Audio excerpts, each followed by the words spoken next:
Hello and welcome back to my YouTube channel. I am Lucy Davies and this is the beautiful Wendy Smith that some of you have met recently on some videos that we have been doing. Now, over the last week, I've got goosebumps, literally immediately. As soon as I thought about it, my eyes started watering and I got goosebumps all over me.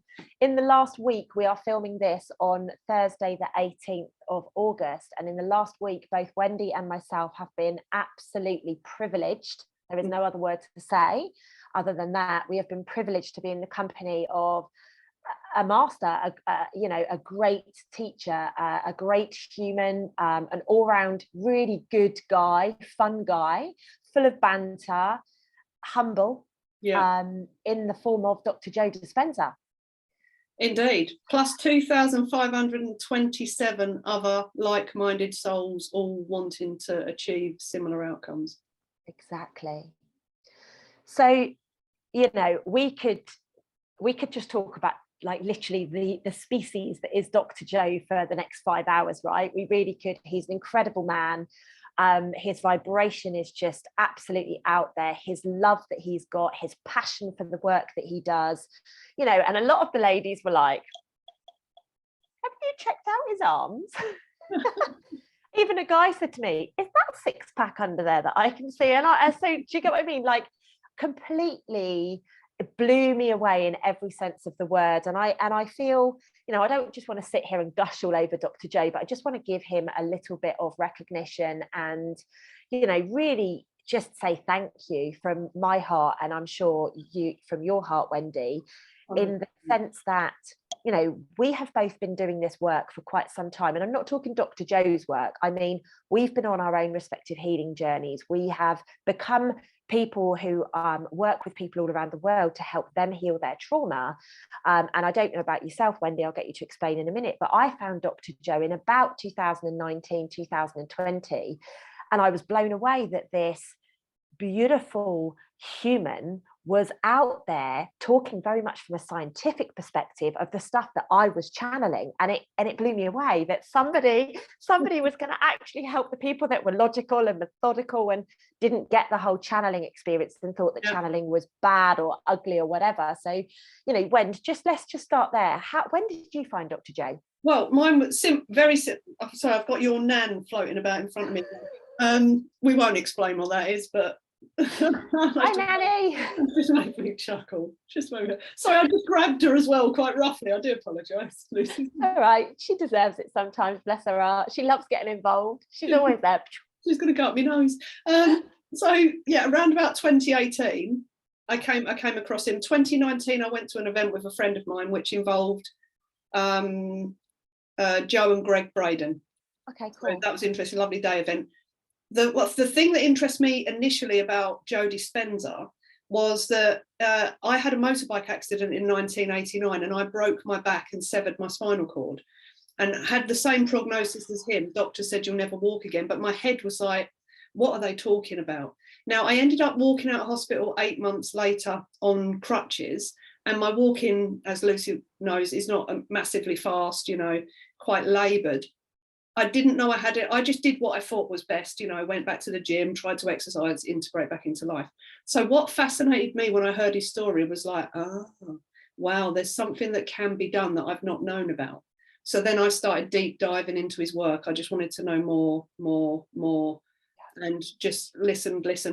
So that was part of the reason for me wanting to go to the event, was not necessarily to heal my condition, it was to learn. I wanted to learn the knowledge and deep dive for 7 days into that energy so I could feel it, so I could know it, so that when I could get home, I could do something with it. I love that. I love that so much. And everybody, I think it's fair to say, everybody that we met there had a different story as to why they wanted to attend. Personally, for me, I was very much like you, Wendy. I wanted to hear the science to back up what I was channeling. You know, the mysticism side of things, I think I can say for both of us, like we're quite out there. Massively. You know, we're quite out there, we're quite connected, you know, there's always room for improvement, please don't get me wrong, but we kind of get that bit of it.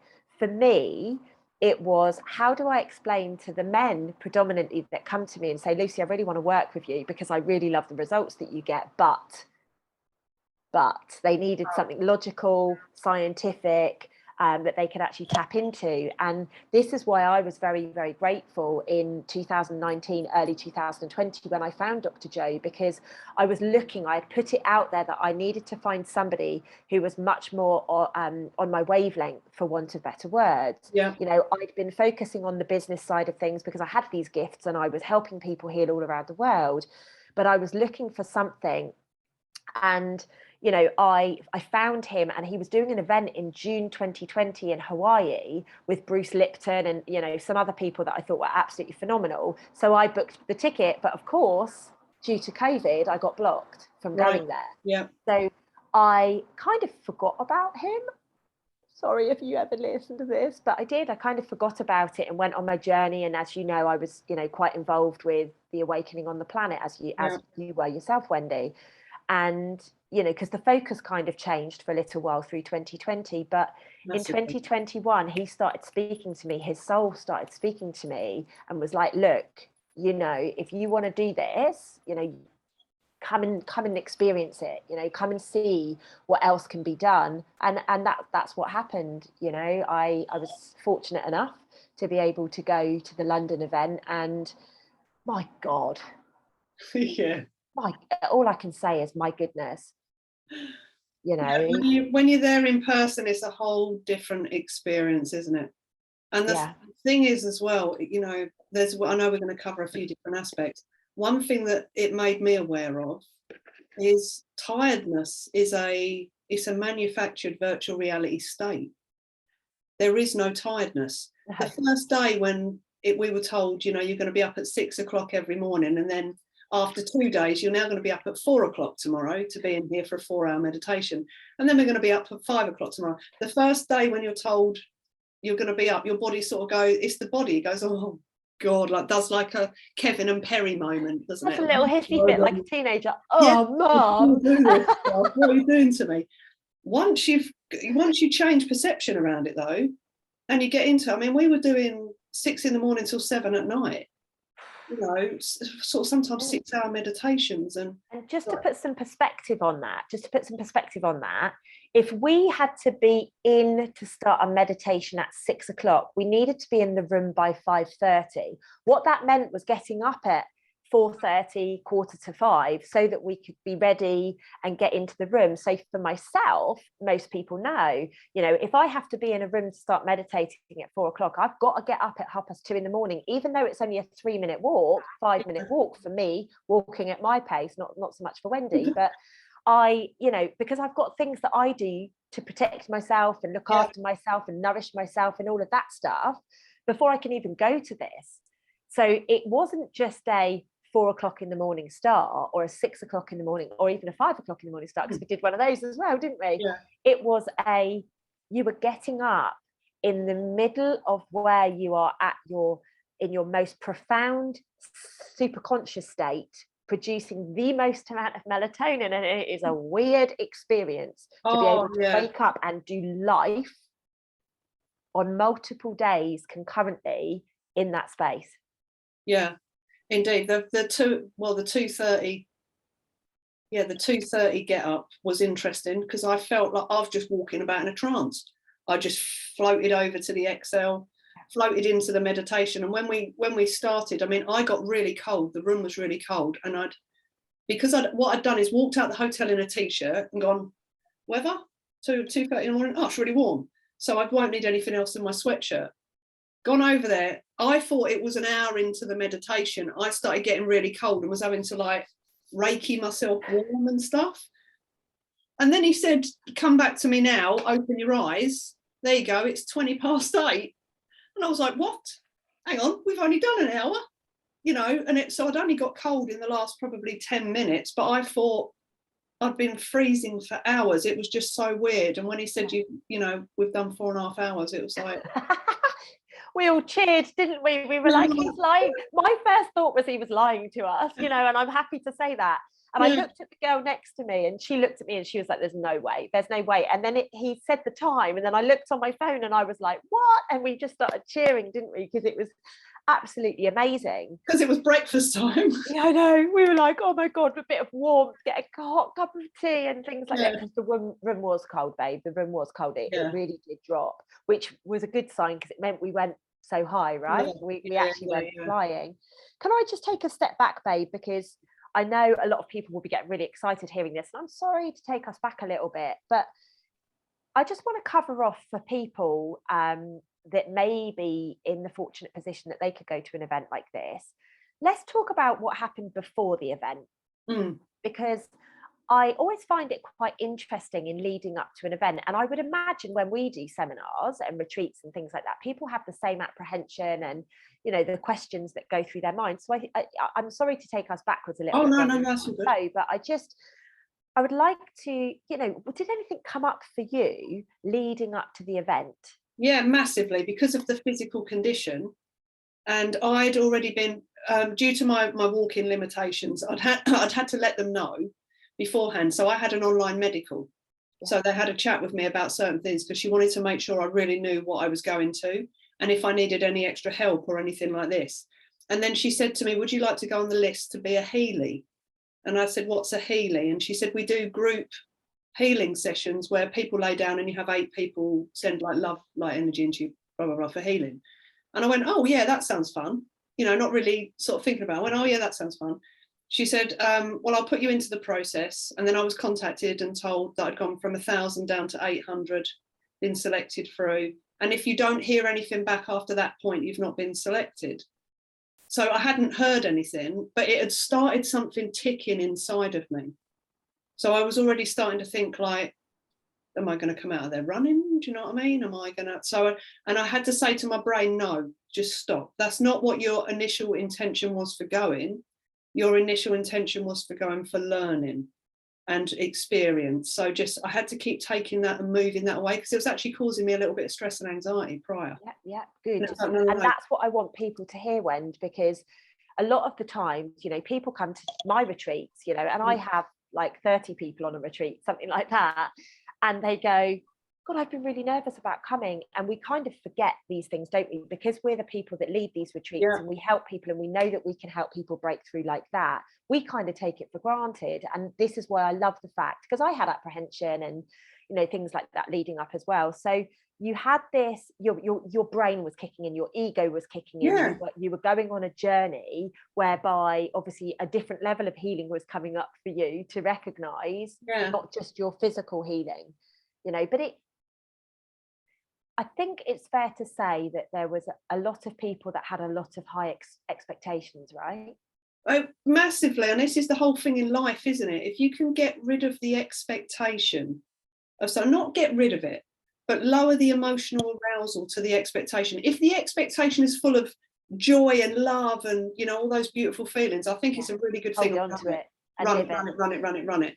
If you've got what I was having, you know, anxiety, so that's when that expectation is not serving you, drop it, move it, shift it. And like you say, you know, running the retreat, I didn't even think about this, Lucy, and that's a really good reminder. We ran a retreat in March this year. And some of the people, after we'd done the initial day, were like, oh, you know, we're glad that you did this and this because we didn't know what we were doing, you know, the logistics of everything. It was like, oh, God, yeah, actually. It's a good thing to put in place for all future events, whatever we're doing, retreats and stuff, to make sure people know prior to, you know, what happens when you arrive. You know, what sort of times you're going to be getting up. Give them rough times for breakfast, lunch, dinner, you know, other things they're going to experience, because then the system calms down, doesn't it? Yeah, it's funny. My expectation, I'd say once I got rid of the anxiety, I was like, I'm going to a Joe Dispenza. Rather than like, oh, someone's going to heal me. What's going to happen? What if I don't heal? Do you know what I mean? I was running the doubtful what ifs. Yeah, absolutely. Now, so for me, obviously mine was, we've got to do some pre-coursework to go to the event, and I'm away in Europe. I'm only back for a week, and then I'm back in Europe again, and then I literally land and go to this event. And so I had that, oh my God, I'm too busy. Oh my gosh, how am I going to fit this in? And I did fit it in, you know, and when we got that test come through, I did pass the test with flying colours, you know, but there was that whole self-doubt, making time. And actually, this is again something that I really do feel that people will probably need to hear, is if you're committing to something, commit to it. Don't commit to it and then go, oh my gosh, and talk yourself out of it. Like, that's your ego. Your ego will do that a couple of days before an event. Oh my God, what if you don't know anyone? What if there's no one to speak to? What if nobody wants to talk to you? Like, that's just bullshit. All of that noise is bullshit. And thankfully, I don't ever have that. But I did have, I'm too busy for this. I've been away a lot. You know, how am I going to make the time for this? And just jumping right forwards to now, it's the best thing that I have done is take that week out for myself. Even after the travel and stuff like that I've done, I feel right now in this present moment, the best that I felt in a very, very, very long time, more connected and all the rest of it. And we will get to that. But I just want you guys to know, sometimes even your mentors have to step out of their comfort zones. Even your mentors have the ego and the excuses and everything else that crops up. So I just wanted to give a little bit of perspective, because sometimes, you know, people say to me, oh yeah, but Lucy, you've got your shit together so much. And I'm like, huh, you wait till that photo comes out of me blubbing by the freaking tree, and I'm going to share it with my following. And yes, I've got a decent sized following and all the rest of it. I don't care that I'm that I really didn't look very attractive crying, but I'm going to share it so you guys know it's safe to be vulnerable. Yeah. It's safe to let go of these programs and these stories that we've been running, the emotional trauma that you've been holding on to. And this is somebody who's been banging on for the last, you know, since 2018 that I've released it, because I have released it, but it didn't mean that there wasn't emotions coming up in me that I hadn't felt in a very, very, very, very long time. Beautiful emotions, loving emotions, emotions that I've been like manifesting for the last however long, you know, like, yes, it's coming, and boom, it came. Yeah, we've had this put into our heads. It's getting over yourself, isn't it? Yes. The one thing that made me laugh all week, the distance to the XL from our hotel was not that far. I could throw a brick and hit it. When you start walking it, it's a lot further than what you think. It's not just there. Literally, I could seriously throw a brick and hit it. And the challenges I was having was the body would get, because I have a certain distance I have to stop, and then I have to recharge the legs, and then I go, it doesn't take long to recharge the legs, but they have to stop. They will tell me, they'll start kicking the floor and they go, no, we're done. So I would have to stop maybe 10 times, just stand and have a brief conversation. I do it with conversation with people, and then I walk again. So I sort of slide it in, but my head was going, oh, we can't do this. And I was literally hearing myself going, oh, shut up, don't be so stupid. Good on you. So I was having like this two-way conversation through the whole 7 days, where I think I need to go to the toilet. The toilet's nearly like quarter of a mile. I mean, they were a long way until we discovered the ones backstage that we were allowed to use. It was quite funny because my head would be going, oh, but it's so far, like this. I'd be going, oh, just shut up, I'm not interested in that. And that's what you can do. That's how you shut the old programs down, by observing them and talk to it, to frig it. Just go, shut up, what are you talking about? You love it. Shut up is quite polite compared to what I say to mine. Because we're on here. Maybe I'll try that next time. Maybe I'll try that. So just a couple of things that have come up whilst we've been talking. I love what you said about tiredness. I had a conversation with somebody just yesterday, and you know, they were like, oh, the profound energies, and you know, I feel really whacked and everything. And I've gone, do you know what, I've decided that although I'm still going to pay attention to the Schumann resonance, because I love it, I love to see the peaks and troughs, and the peaks that we created through the event was absolutely unbelievable. However, I am no longer buying into the emotion that I've attached to that I'm going to get tired. I've decided there is no more tiredness within me. I can get up, and I was out doing my walking meditation at 5 o'clock this morning. You know, I went for a run straight after. Yesterday I didn't do that. Today I decided, no, you had one day of rest, Lucy. You know you can do this. Get up. Like I used to do this. I used to train at 4:30 every single morning before I moved back here. So why am I not doing that again? So I've got my mind back in the game. I've given my body and my mind a little bit of a break and just said, look, you know, immerse in the beach because I've got the ocean just there. You know, have your day of doing that. But you know, Thursday the 18th of August, you get up and you get going and you move and you start this again. So just be very aware, ladies and gents, that it could be something as simple as the Schumann resonance, you know, those beautiful electric magnetic fields that come off of what we're, you know, the vibration that that Gaia is giving out. You could have a program running that says, oh, it's peaking, I'm allowed to be tired today. Yeah. Quite often we forget and we think, oh no, that's an okay program to be running. No, it's not. Call yourself out on it. Sorry, Gwen. Yeah. What were you going to say? No, that just ties into, I don't know if you remember what he was saying about all the different programs we run around, you know, astrology. I love astrology and stuff like this, but he says, be careful when you're using them as an excuse to connect in and move forwards. So when certain planets go retrograde, or, you know, I mean, I'm a flat earth believer, so, you know, I have to be a bit careful what I say here. But if you're thinking about all of those aspects, and someone's telling you that at the moment this is happening, so you will feel tired. At the moment this is happening, so you will feel angry. At the moment this is happening, so you will feel like you have a lack of something. Yeah. That is a belief you then hold and act on. Yeah, whereas when you drop back into the field and you know that you're creating from this space up here, we're in a virtual reality down here. Yeah. That's all just part of your virtual reality. So you can shift it at any point and go, well, yeah, the planets are spinning around and gone left, right, you know, backwards, forwards and up your backside. It doesn't mean that I've got to feel this. I can just make the decision in the now to go, no, actually, I'm going to feel this instead. And then you work on the other feeling. And from what I've experienced so far, it shifts really quick. Just like that. Just like that. Just like that. Just like that. Yeah. And you know how we all go, oh God, I manifested that really quickly, like it's that, but it's just a higher vibrational level of that from my perspective. Yeah. I don't call it manifestation. It's literally imprinting. This is how I explain it to people, is it's imprinting into the quantum field to bring it in very, very quickly, as long as it's aligned authentically to how you truly feel. You can't blag this stuff. No. I tell people all the time, I've been saying this for many, many years, you can't blag the universe, stop it. Like, you know, I want to be beautifully thin and beautifully fit, but behind closed doors, you're eating the chocolate biscuits and you're like, God, I'm so fat. Never going to happen. You're never going to get it. So stop doing that stuff.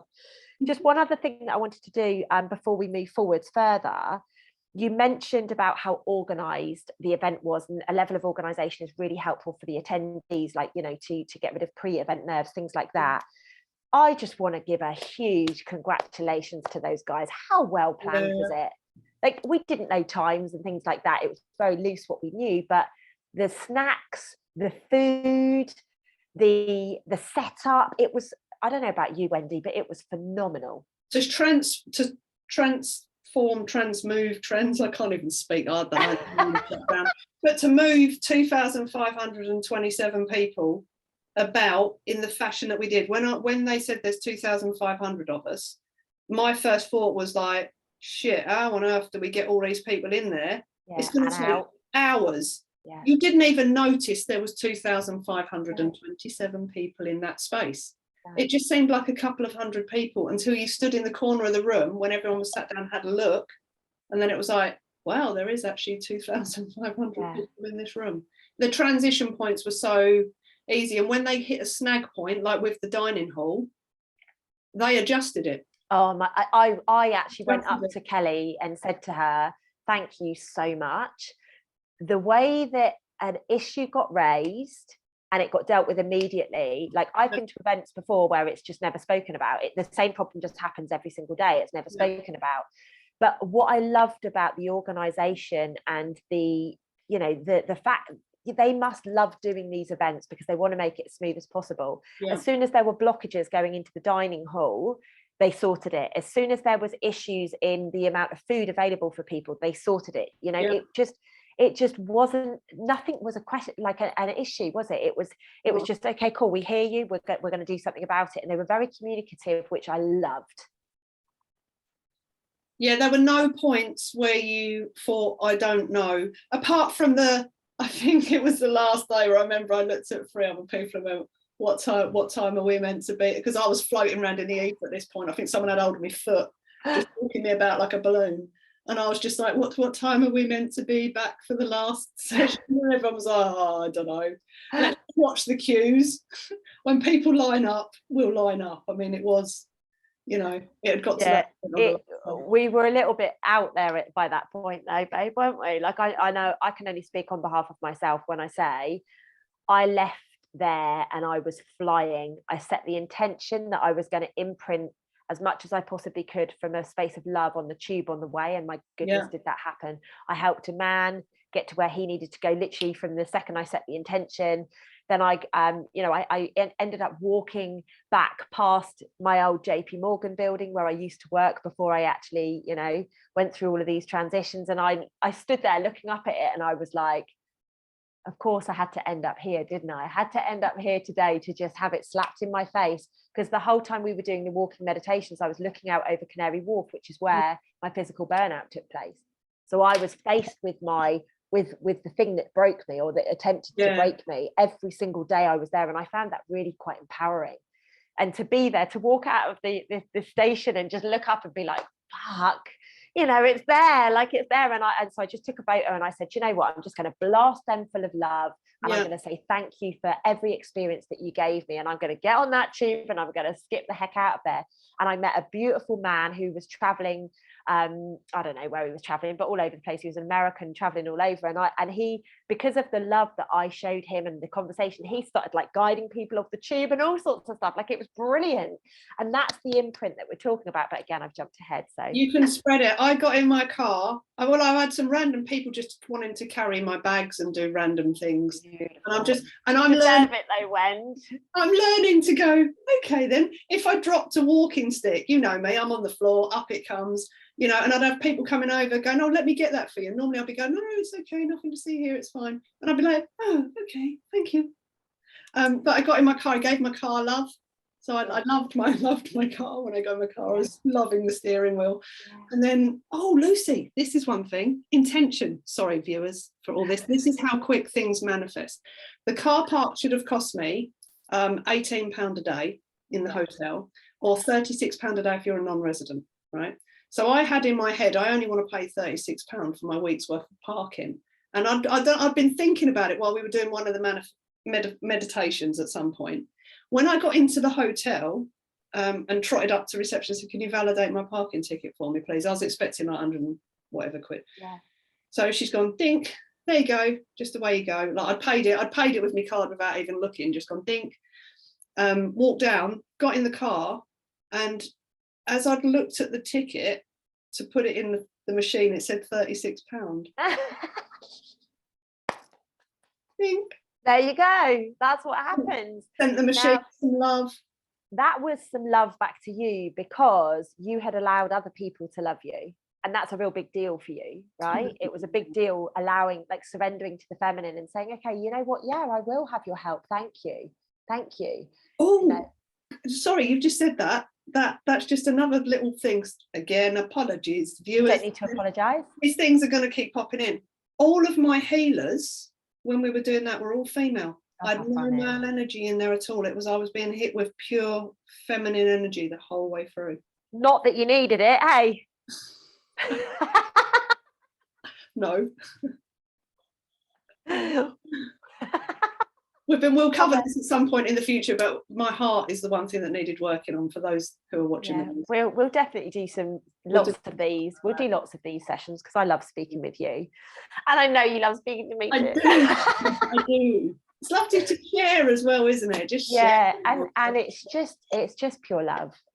That's all it is pure love. We've reunited to do something, and we've got there. We've got to the point now where we're able to do that. So, overcoming self. Yes. That was the biggest takeaway, I think, from the whole event. And actually, Wend, it's very prevalent through mine and your work, isn't it? My brand is called Self-Love Club, kind of speaks for itself there. Yeah. And I was just blown away by how much the things that I've been talking about, the way that my program has been created is very in alignment with his. He just has this beautiful scientific backing and studies and everything to prove what he's doing, which is absolutely phenomenal. So let's just talk a little bit about overcoming self. When, like, what did that look like for you? I can relate to this so much, because I see it in so many clients of mine. With the coaching I do. So I do a sort of slightly similar to Lucy, but more, I do practical coaching and trauma release. But in my clients, I can see them, it's the twitching, the moving, the you know, when your body becomes your mind and it's got these habits that it wants to do. Yeah. I think that's the main takeaway I took from this. I'm always aware of my thoughts. You know, I've worked in neuroprogramming for 20 plus years, so this thing I'm fully aware. But for the overcoming of self, it's when you, like this morning when I got up, I didn't have to really overcome myself to go and sit in the garden and do my first meditation, which was interesting. My coffee I'm just having now, this would normally be done as soon as I get out of bed. Yeah. So what, like hours and hours later. But it was literally, I got up with a feeling of, I want to go sit in the garden. I want to connect back to that space. I want to feel love before I start. I want my pigeons to follow me around the garden as if they're in love with me, so I nearly trip over them when I'm meditating. Yeah. You know, I want that feeling. So for me, prior to the event, I would literally have to force myself to sit down and meditate. Oh, interesting. Do it, but I would be going to the body, having conversations with it. It'd be going, no, we've got more important things to do over here. If you just go and do that thing that you were meant to do yesterday, that's much more important than meditation. Or it'd go, I'll just stick Netflix on. You can meditate an hour before you go to bed, you know. So I'd literally like have to force myself to turn things off and go, no, you will sit your ass down and do this shit. Yeah, do as you're told. Yeah, and that's the thing, to let people know that, you know, you're gonna come up against yourself. When you start overcoming yourself, you start becoming who you really want to be. And it was that aspect that this 7 days has really drilled into me. For anybody out there watching this, you want to change, you want to become a Wimbledon tennis star, you don't hit a ball once a day or once a week. You know, when I was a GB athlete playing wheelchair basketball, I trained 30 hours a week to be good. Yeah. I didn't just shoot a ball once and go, that's it, I'm a Paralympian.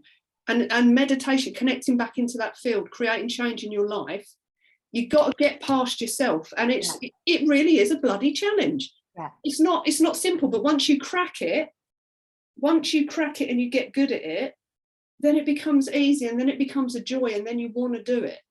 So it's for everybody watching this, it's going to be painful. I'm going to tell you, it's going to hurt you. You're going to get frustrated and wound up. But the more you sit in that space and you go back to the love and you go, no, we're just going to do this. We're going to just do 10 minutes now. We'll do 10 minutes later. So you start training your body, you know, for the outcomes you want, rather than letting it just run your life. And it is a challenge, Lucy, because we're in the VR experience. Exactly. And I love the fact that you touched on the fact that practice makes perfect, without saying those words. Like, we got to practice this stuff. If you want the mystical experiences, if you want to get connected to the divine, if you are chasing, I mean, so many of my clients go, I just want what you've got. I want to be able to see, I want to get these experiences. I want to be called all around the world. I want to channel a program. I want what you've got, Lucy. But they aren't prepared to go to the depths that I've had to go to get there. And that's the thing. I spoke with somebody just yesterday, going off on a little tangent, viewers. I spoke with somebody just yesterday, and he said to me, I don't know anyone at all with your ethic to your journey. And I was like, wow, really? Because he's really freaking disciplined. Yeah. You're more disciplined than me. You are more focused. And it's because I just surrender and trust to everything. Like, if I get called to Mongolia, I go. If I get called to, honestly, I've had some really funny callings in the last week. So, you know, South Africa, like, I'll go. I don't have to question it anymore. I just have to surrender and say, okay, I'm trusting that you've got my back to pay for it, first and foremost, to bring it in. I see myself there, and I just trust that I'm safe and that I'm protected and I'm very, very well. Now, I haven't done that just by waking up one day and deciding I want to be spiritual. I want to have a connection to the divine. What happened was I got beaten black and blue until I had to sit with myself. And like Wendy said, you know, through my last healing journey, not the first one in 2014, where I sat with myself every single day for 14 months. Yeah. This is the second healing journey I went on in 2018, where I nearly died. I had to sit with myself and go on a journey. And I probably was doing the hours of work, so 35, 40 hours a week in meditative states, in nature, connecting, fasting, doing things like that. So, Yeah. you know, you've got to invest in this, and you've got to get your priorities in alignment. If you want these experiences, put yourself in a place whereby you can. Now, you can do this around work, because I can hear all of the egos going, yeah, well, I've got a job to do, I've got this to do, I've got that. Haven't got Exactly. the time. Yeah. You know, how can you make time to do that, Lucy? You know, it's all right for you, you don't have kids, you don't have that. No, but I've got a very, very, very busy business, and I've had to surrender that busy business and go, do you know what? This is for me. I didn't know what I was going for when I got there. And just one thing before I hand back over to you, Wendy, just going back to like what I found, the thing that happened to me is I didn't realize, because I can connect to the divine, God, whatever you want to call it, on a day-to-day basis. I speak to a client instantly, I get the downloads, I know exactly what's going on with them, I can tap into it, and I can tap into what they need to do to heal, where their traumas come from. I've always gone, yeah, I'm connected to the divine. Yeah, of course, you know, the divine is there for me to tap into. God, you know, blah, blah, blah, blah, blah. What I realized on about day 2 or day 3 of this event was that the divine was there for me rather than here for me. Now, back in the early stages of my journey, the divine was here, and that's how I'd been getting all the messages and everything. But I'd gently over the years pushed it out because I knew that I had the connection, and this just brought it straight back in. And it was a very emotional day when I realized that. Right. And I feel very, very, very different now, because, and that was overcoming self. Oh, I've got this, I've got this, I've got this, I've got the connection, I'm good. You know, I can tap into it. But when it landed back in my heart, I was like, oh my gosh, that's what I needed to overcome. Yeah, that's beautiful. That is beautiful. Oh God, I sobbed my heart out, Wendy. I sobbed my heart out for such a long period of time. I just let it go. Yeah. And this is the thing, you know, we can't be holding those emotions in. We've got to stand there. And interestingly, actually, it was the first day of the first walking meditation, so whatever day that was. And I remember I was letting it all go. And I had the scar on that day, and it was all running down my face. And I just remember at the end, when it was over, I looked up and I locked eyes with Dr. Joe, and I just mouthed to him, thank you. Because I'd remembered in that walking meditation that I had the divine no longer within me, and I brought it straight back in, and it landed in my heart space, and it was just freaking amazing. Because it's just that we all have that ability to connect. I think that's just two points in there. One, you said about the parents. So I just remember something he said, I don't know what day it was on or at what point, but it stuck in my head. He said, when parents are going, I don't have time because of the kids, do the meditation with the kids. Teach the children who they can be. Teach them who they can be. Because while you're going, I haven't got time because I've got to deal with you, sit them down with you, or say to them, I am going to sit there for 20 minutes and connect with myself. You're welcome to join me. Yeah. You know, sit the kids down with you, get them to start doing it. Be what you want them to see and you want them to be. That was something that was really just really struck a chord with me, because I work in schools with kids a lot and with their parents. The other thing as well was the heart. We know, me and Lucy have had many conversations, for those of you watching this, around me and my healing, and my heart has been shut for, I don't know, 20, 30, maybe 40 years, just proper closed off. You know, I felt love. I love my dog, you know, my baby bear, and I've got love for people, but my internal heart, it shut me off from so many experiences. And I know one thing he said, until your heart is healed, nothing else in your life will get healed. So coming back to that, what did you want to heal when you were being a Healy? I just put the intention, I just want my heart healed. I just want to heal my heart now, because this thing has been shut for so long. You know, I'm always smiling. People always see me as, oh, Whitney's so happy, so cheery. You know, she's so loving. They've not felt anything yet because it's been closed. And now when I smile, my heart lifts up. Yeah. So I know I love that. I remember when you told me that, I was just like, I stood there like a crazy person. Go, Luce, look at this. My heart's lifting up. And it's, you know, it's such a nice feeling just to feel this thing opening now. So I'm really fine, because I know like life will be changing. Well, it's making me emotional because of the conversation that we had a week or two before the event, whereby, you know, we had to go pretty deep with you, didn't we?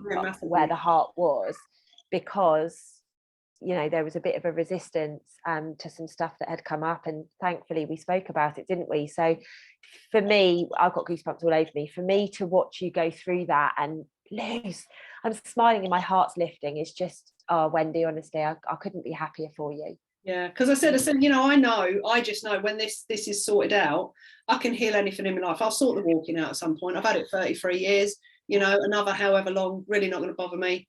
And I know that I will be running again at some point in the future now. As soon as this thing's healed, I can sort that, you know. So bring it the fuck on, mate. That's what I say. Bring it the fuck on. So I love that what we've been talking about here. Just quickly going back to the kids, what's really fascinating is through 2020 and 2021, I ran something called Self-Love Club for Kids. So obviously my program's called Self-Love Club. When lockdown took place, I was like, oh my God, the kids, what are we going to do about the kids? You know me, Wendy, I love the kids and I want to help the kids. And so I started running a daily program for free for the children to come and tap into, where we did meditations, we did yogas, we did all sorts of different things, breath work, things like that. And, you know, just coming back to the time for the parents, find the time to do it together. And there was a story that Dr. Joe shared, actually, and I love it so much, and I can resonate, because this is what I used to do with my little sisters when I lived with my dad and them. So he said at some point through the event that he used to go and meditate at a specific time every single day. He would put his eye mask on and he would go and sit in a room and he would meditate, and his kids just knew that that's what he did from a young age. They just knew that that's what he did. And then when he didn't meditate because he was sick or something like that, the children would go to him with his eye mask and say, you know, you've got to go and do it. It's that time of day. Or maybe he was a little bit anxious or wound up or something. They would literally go and get it and be like, because they knew the impact that it had on their lives. Like, ladies and gents, we need to empower our children. Like, we have been holding them back.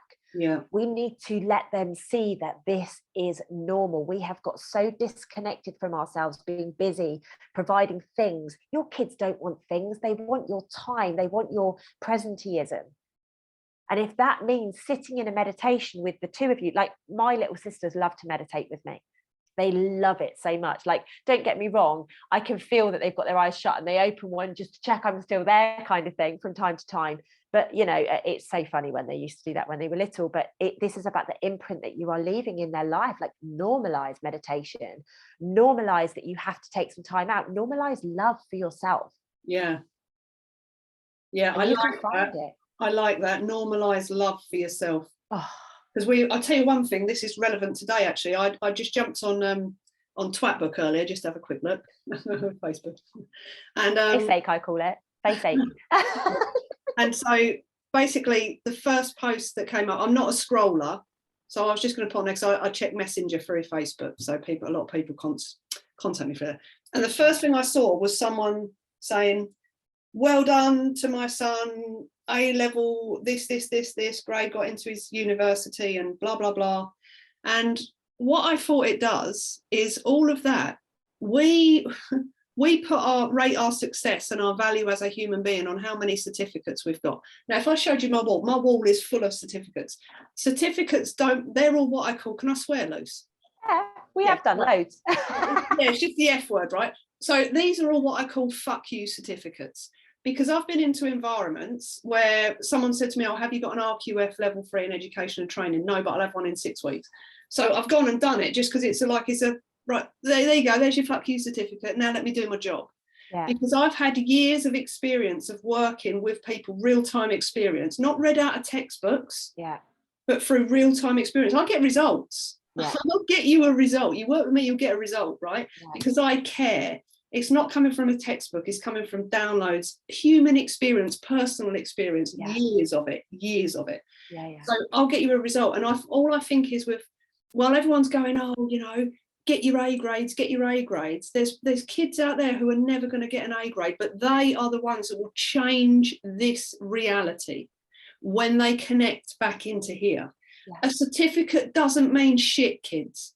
It really doesn't. All that matters is what you've got in here and what you want to bring to the table. It is as simple as that. I know so many dyslexic multi-millionaires who are beautiful people who spread love, you know, and they were told they left school at 14, 15 because they were told they'd just never achieve anything. Yeah.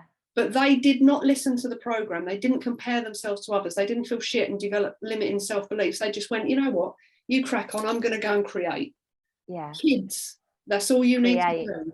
Go and Absolutely. create. I love that, Wendy. I really, really love that. I love the passion that's coming through you about this. You know, it's so important. It has to go back to love. Yeah. You know, I've been beating this drum for a long time, and what's really fascinating is even in 2020, so many people were saying to me, Lucy, shut the heck up, love ain't going to get us anywhere.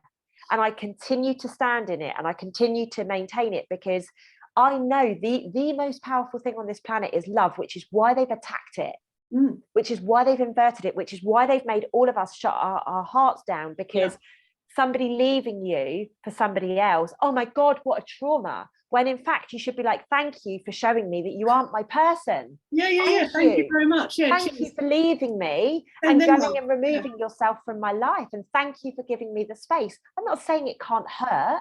I'm not saying you shouldn't go through a period of mourning or whatever you need to do, but be grateful for these situations. Yeah. You know, interestingly enough, on the way back from Dr. Joe event, I spoke with my ex. Yeah. Going through a couple of bits during the event, and I was like, look, I can't speak to you till after the event, and you know, we're good friends now. And on the way back, you know, he kind of said something along the lines of, you must be really glad that we split up, Lucy, because you know, you've been able to travel so much. I would never have been able to come with you, you know, and be as successful as I have been in my career. And I just said to him, I'm grateful for you every single day.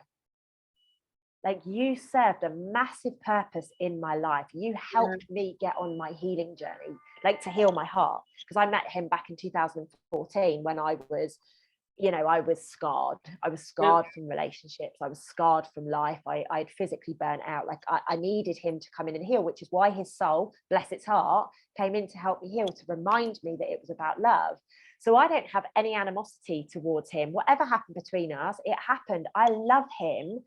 I don't want to be with him, but I love him because he helped me.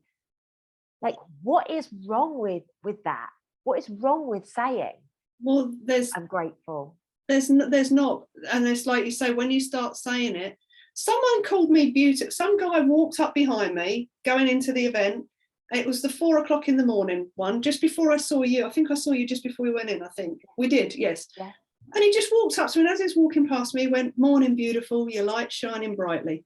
And he just turned around, smiled, and kept walking. And it was just like, oh, thank you. That's nice to know. This time of the morning, I'm shining brightly. Lovely. Exactly. And so many people just saying just beautiful things to you while you're there. Yeah. Thank you, with gratitude, you know. But the most important one is say it to your bloody self. Yeah. Look at yourself in the mirror. Stare yourself in the eyes. Everybody, every single body I know who is a living being that I've met has got the most beautiful eyes. I love eyes. Yeah, I love staring into my eyes. I just stare at them. I'm fascinated by them. Go stare yourself in the eyes. Look at your beautiful eyes. Start there. And tell you that you love you. Yeah. That you're grateful for you. The amount of clients that I get to go and look in the mirror and tell themselves they love themselves, and they message me and they're like, I can't stop crying. And I'm like, because you've never said it to yourself. Yeah. You've never looked yourself in the eye and seen your pain and gone, shit, we've gone through a lot. I deserve the love that I give out to everybody else. So do you know what? I'm going to tell you that I love you. Such a quick, easy, cheap thing to do. Yeah. Maybe we should set that as a little mini task for all the viewers today. 2 things. Go stare at yourself in the mirror, look into those beautiful eyes and tell yourself that, you know, you're grateful for you, you're grateful for breathing, you're grateful for having life, and you love yourself. And then just share some nice comments with people when you're out. Yeah. Genuine. When you genuinely see someone who's got nice shoes, tell them, I love your shoes, mate. You know, I do this to people. If I see people with beautiful hair colours, I just walk up to them and go, your hair. Oh, me too. I love all the bright colours. Yeah, and then just walk off and just leave people with it. You don't need to stand and have a chat. It's literally just sprinkle love wherever you go. And I like doing these challenges, and it actually, I call it random act of kindness, but it's not an act. It's words of kindness. Like, let's shift the spells that have been put on us and actually just start sprinkling those beautiful words. You know, tell people that they look beautiful. You know, make people feel uncomfortable with the compliments that you're giving them. You know, Mahoney's a great example of this. He cringes. He's like, oh, so I do it all the time. Yeah, I see his face. Welcome, David. I'm helping you heal. Yeah. But you know, like, And okay, I'm a friend of his, so I can give him a bit of banter and go there. But just be gentle and be kind with people, and love on people for who they are, so that you can help them elevate. Because honestly, you will never know the change that you could make in somebody's day. Your words could make somebody stop themselves jumping in front of a train, for example.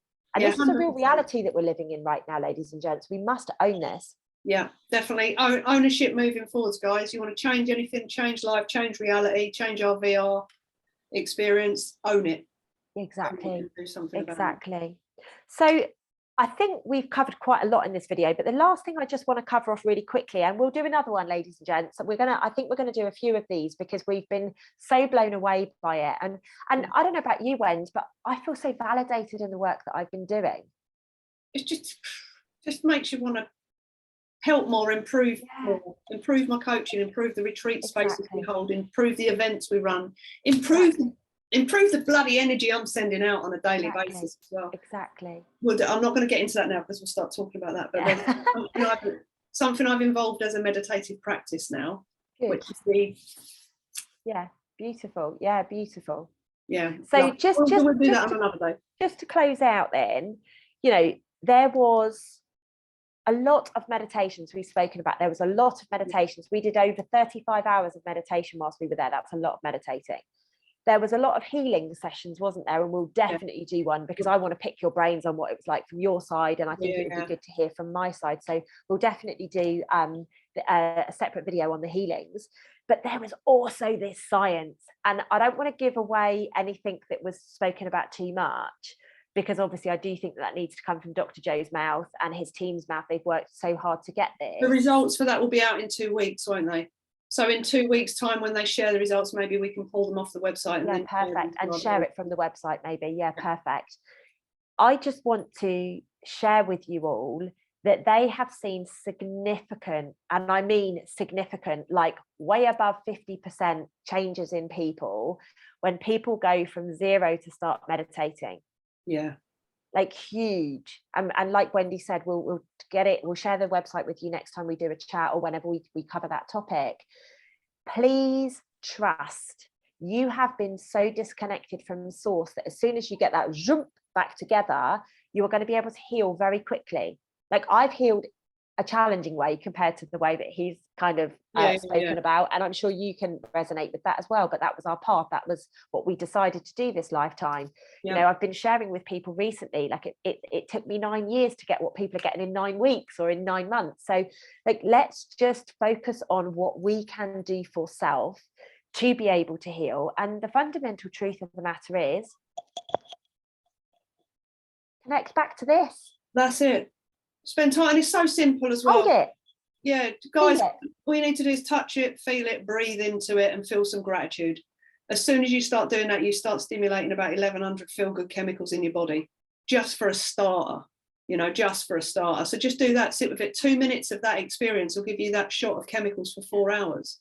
The other thing that I would like to suggest as well, so I touch my heart many times a day, many times a day, because I just do. The biggest shift that I had in the start of my healing journey was that I would put my hand on my heart when I woke up. Literally, the minute I opened my eyes, I'd put my hand on my heart and I would just say thank you. Because, ladies and gents, tomorrow is not guaranteed. So every day that you wake up and you open your eyes and you can breathe and you can see and you can feel and you can experience this matrix that we're living in, like, put your hand on your heart and just say thank you. And you watch your world change. It will indeed. Wendy, my love, thank you so much for your time as always. Honestly, this conversation has blown me away. It's taken me straight back to where we were just a couple of days ago. And I would really like us to maybe do a series of these over a few weeks or whatever, just so that we can keep the vibe going and, just really boost our listeners and the people that are, our followers and things like that to another dimension. Reconnect. That's it. Amazing. Get away from separation, back to wholeness. That's exactly.